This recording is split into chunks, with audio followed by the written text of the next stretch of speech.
Good afternoon. I hope everybody's doing well today. I had a really good question over the weekend, and I wanted to share the response because sometimes that's how we learn, right? The question that was asked was to provide some information related to the difference between assets and expenses, and that's a really good topic, so I want to address that now. I'm going to share my screen. And we'll get into Excel so you can see this. We're going to try to. There we go. So let's say, for instance, I'm going to be under the asset column here, and I have cash worth $10,000, and I want to buy a piece of equipment. And let's say that piece of equipment is going to be valued at $5,000. Okay. So when I do that, actually, let me get this on the right side. When I do that, I'm going to have, I'll put these in the correct columns here, a $5,000 reduction in cash at that point.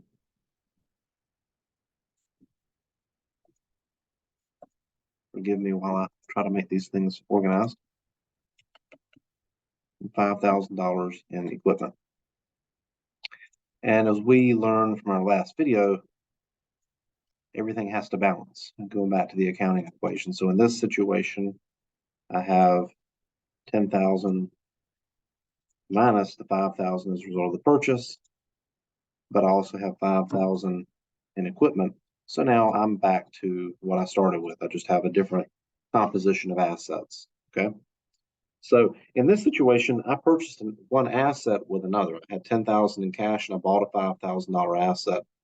That asset is going to be an item that is of value to me, and it's going to have an ongoing useful life, presumably, of well beyond a year. And some assets can have a 5-year life, some can have 15 years, and some can have even longer than that. But for the purposes of illustration, and I don't want to get too far ahead of this because we're going to cover this in great depth as we go forward. In this situation, this was not an expense. There was nothing that was really expensed at this point in time because, again, this is something that's going to have an ongoing value. So if I was to look at my bottom line and for instance, if I was to provide an income statement, this transaction would not affect my net income at all as far as that goes. It's giving up one asset for another. Where the expense would come in, let's say that this piece of equipment has a 5-year life. Okay, I'm going to write that down here. The equipment has a 5-year life, and it's at $5,000. That means that each year, if you think about this logically, each year that I own that piece of equipment, I'm 1 year closer to that thing becoming devalued, which means that each year I'm having to recognize that I'll be making a new equipment purchase sooner, as far as that goes. So on year one, I've got 5 years before I'm presumably going to have to buy another piece of equipment. So I've got the full value of the equipment. At year two, I've recognized a year's worth of depreciation at that point in time. So the equipment that at one point in time was worth $5,000, I'm now going to recognize at the end of the year that I've used one of the 5 years of that piece of equipment's life. At that point in time, I then recognize expense, and it looks like this. For the equipment itself, for assets, I'm going to always leave them on at their historical value. And I know we haven't gotten into great depth on accounts yet, and we'll touch on that soon. But what's going to actually happen is I'm going to have what they call a contra asset, and that runs parallel to the asset itself, which means that you always want to leave an asset on the books at its historical cost. But as you recognize expense, this contra asset has a negative, it basically looks like a negative balance to where it devalues, it recognizes the devaluation of the asset. And so it would look like this, sort of. Again, this is not a perfect example, but at the end of a year, you're going to have a $4,000 true value of that piece of equipment.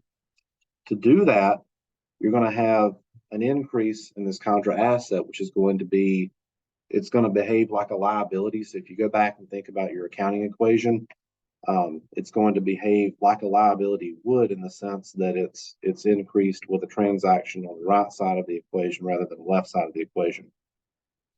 The expense is a debit, so that behaves similar to an asset in that the expense is increased with an entry on the left side of the equation. Now you think about that. Why would I be increasing expense when I have, when of course you think about a debit entry or a left side entry as an increase? Why would I be increasing expense? Well, I'm doing that because at the time that I have recognized the devaluation of the asset, I'm at that point in time realizing the expense itself. That does have an impact on your income statement. When I recognize expense at that point in time, that affects my bottom line.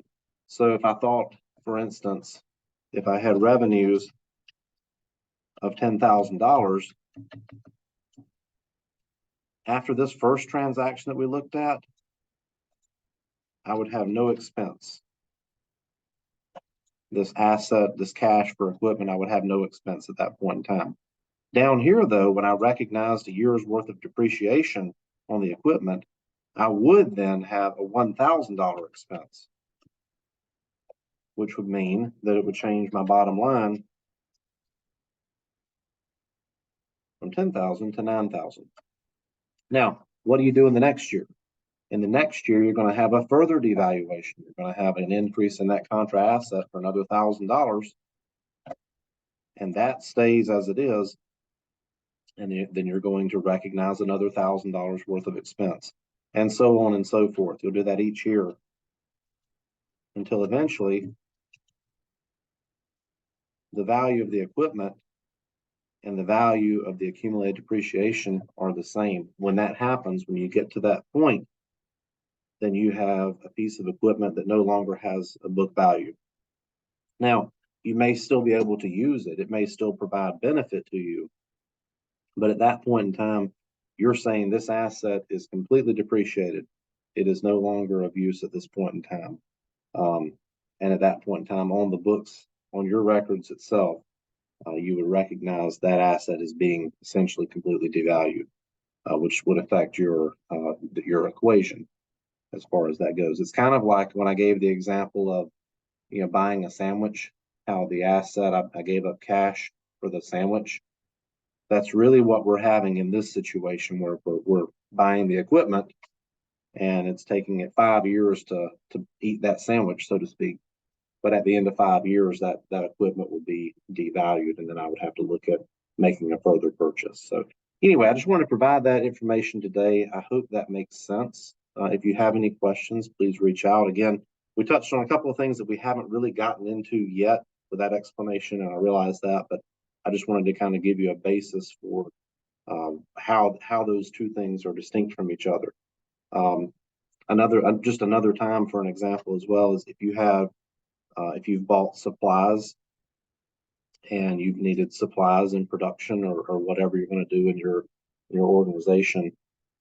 When you purchase supplies, that is the same kind of thing that happens when you buy equipment. You're giving up cash for supplies. The key to supplies, though, is what would happen is at the end of a month, you would do a physical inventory of your supplies. And so let's say you buy $5,000 worth of supplies. At the end of the month, you do a physical inventory of your supplies. The original transaction where you purchased supplies with cash or supplies with whatever, that was not a situation where you recognized expense. That was giving up one asset for another. At the end of the month, though, when you have recognized, you've done a physical inventory, and you find that you only have $1,000 worth of supplies on hand. Well, if I began with $5,000 in supplies and I now only have $1,000 worth of supplies on hand at the end of the month, that means that I used $4,000 worth of supplies during the month. At that point in time, you would recognize supplies expense, because then you're going to have to bring the supplies down to their actual balance on the books. And then you're going to recognize that you used $4,000 worth of supplies. And so you're going to have to replace, obviously, you're going to have to get more supplies to be able to continue on in production going forward. But during the course of that month, it's very important that you recognize the actual devaluation. You always want to go back to what the physical count is on hand rather than what the books say. That way, and that's an important control, because if you had theft or you had lost materials, the true count is what you actually have. That's what your book should always reflect. Any questions, please reach out. Thank you so much. Have a great day. Bye.